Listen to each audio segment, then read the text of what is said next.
During a high-stakes job interview, Sophie glanced at a photo on the boss's desk.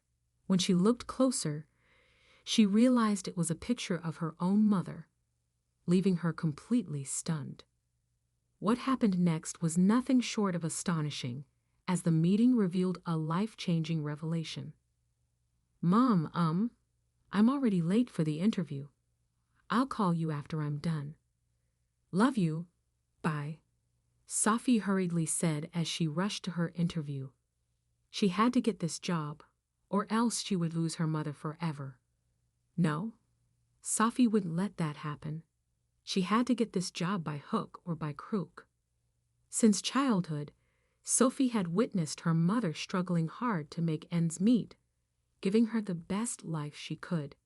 Her mother never had anyone beside her for comfort or support, not even Sophie's father.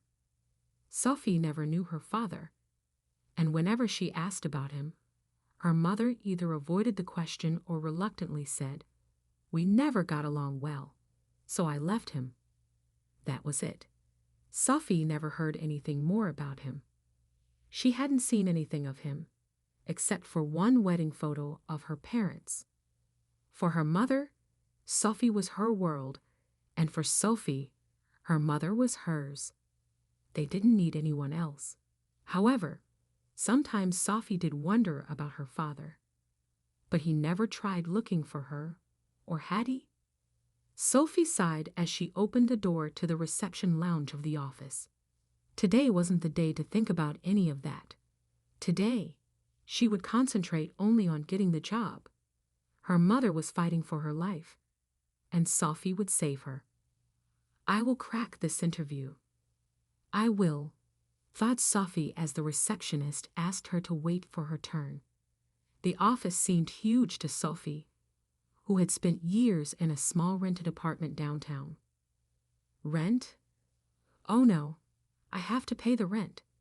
The due date is long gone. They'll throw us out.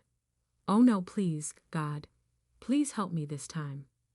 I know I lack qualifications, but please let me have this job. I need to pay the rent, and I also have to pay for my mother's treatment. Please, God, help me this time. I won't ask for anything else," Sophie prayed silently. Just then, a man in his early 30s entered the building, talking on the phone. Everyone in the office became alert when he entered, but the haughty, arrogant man didn't seem to care. He was shouting at someone on the other end of the line. You can't do a simple task," he bellowed. "How hard is it to find an old lady when I've already given you all the details?" There was a pause as the person on the other end spoke. "I know 25 years have passed, and many things have changed, but you're a detective. It's your job to find this woman either by hook," he paused, "or by crook, but you must find her. I'm willing to spend every last penny, but I won't accept a no. If you can't do this, tell me now. I'll hire someone else." With that, the man angrily disconnected the call and glared at the receptionist. "Have they all arrived?" he asked sternly. The timid-looking receptionist gulped and stammered. "Yes, sir." The man frowned. "You stammer?" The receptionist gulped again. "No, sir." "Then why are you stammering now?" he demanded as he switched from his sunglasses to golden-rimmed glasses. He didn't wait for an answer. "Never mind. Start sending them in." After he left, the receptionist called Sophie's name. Sophie stood and approached the desk. "Go straight, then take a left. The first room in the corner is Mr. Jack's office. Knock before you enter, or it will be your last day in this office." Sophie nodded. "The man who was just shouting? Yes, that's Mr. Jack," the receptionist added, making Sophie even more nervous as she added a sarcastic, "Good luck," with a smirk. Sophie nodded, took a deep breath, and walked toward Jack's office, not knowing what fate awaited her. Jack leaned back in his chair, thinking about the revelation from 5 years ago. It was a truth he had learned from his affluent grandfather, a truth that had shattered him. He cursed that day, that moment, when he found out.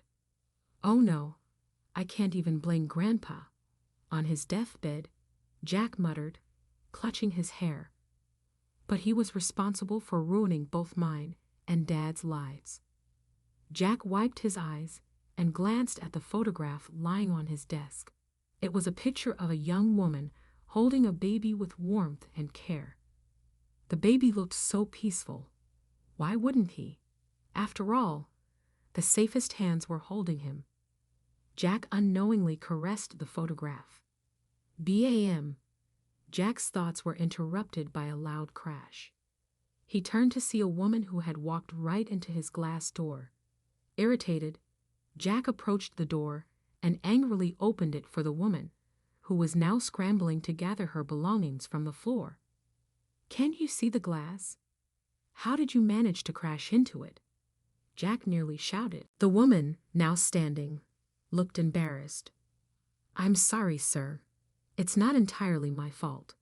I saw the picture on your desk and tried to get a better look, but I forgot there was a glass door between us. I'm genuinely sorry."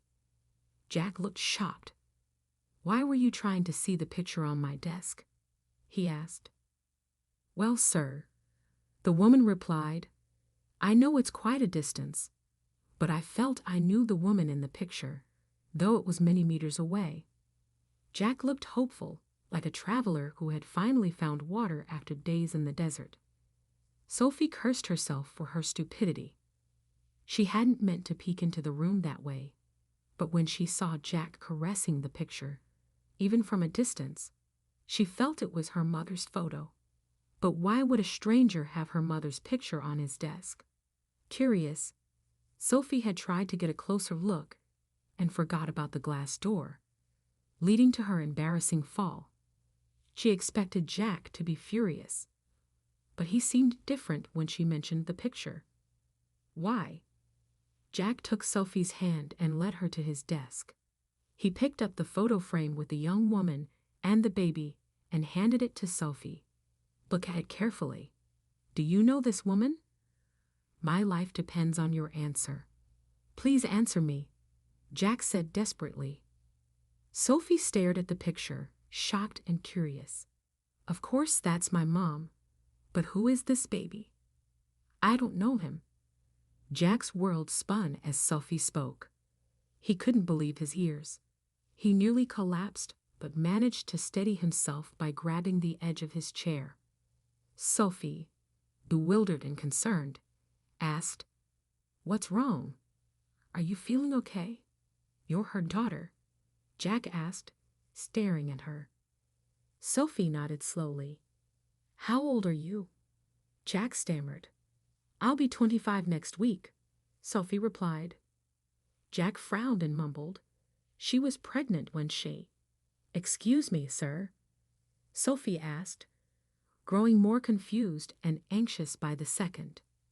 Jack composed himself, softened his expression, and after a moment, asked, "What's your name?" "Sophie," she answered. "Jack," he repeated, holding her hand, "can you take me to your mother?" "I promise I'll explain everything." There was such a plea in Jack's voice that Sophie agreed without hesitation. "My mother isn't doing well. She's been diagnosed with a terrible illness, and I'm trying hard to give her what she's always given me. Everything," Sophie said as they made their way to her apartment. She paused and added, "Don't think I'm telling you this to get the job. I just felt like sharing it." Jack remained silent, though he wanted to say many things. When they reached the apartment, Sophie rang the doorbell, and a thin, sickly woman answered. Though she looked exhausted, Jack could immediately tell she was the same woman from the photograph. However, Sophie's mother didn't recognize him. She looked at him curiously. Jack, on the other hand, broke into tears, leaving both women confused and curious. What he said next shattered their world. "Mom," Jack managed to say, as he embraced the woman, sobbing uncontrollably. "Grandpa told me everything on his deathbed. How he never approved of your marriage to Dad because you were from a middle-class family. How Dad left him and his business empire to be with you. How we three were a happy family until my accident." Jack paused, looking calmer now as he sat on the floor with his head resting on his mother's lap while she caressed his hair. Sophie, still in shock, sat beside them, her mother mechanically caressing her son's hair. Finally, she spoke. "We were running out of money.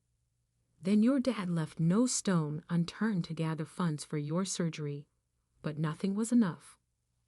I knew there was only one person who could help your grandfather, and he gave you the toughest condition," Jack said, turning to face his mother, whose tear-streaked cheeks glistened. She nodded. "Yes," he said, "if I left you and your father, he would cover the cost of the surgery. I had no other option to save you. I wanted you to live, even if it cost me everything." Jack's mother broke down, releasing tears she had held for 25 years. Jack hugged her tightly and whispered, "Why did you love me so much, Mom? You didn't even tell Dad you were pregnant when you left him. How did you endure all this pain?" Sophie awoke with a start as she felt a nudge on her shoulder. She had only dozed off on the two soft mattresses of the queen-sized bed, so when Jack nudged her, she quickly woke up. "Mom?" she asked, rubbing her eyes. Jack sat beside her, smiling. "She's doing better. Don't worry, she'll be fine. I couldn't save Dad, but this time I'll be there for her and for you." He pulled Sophie into a warm hug.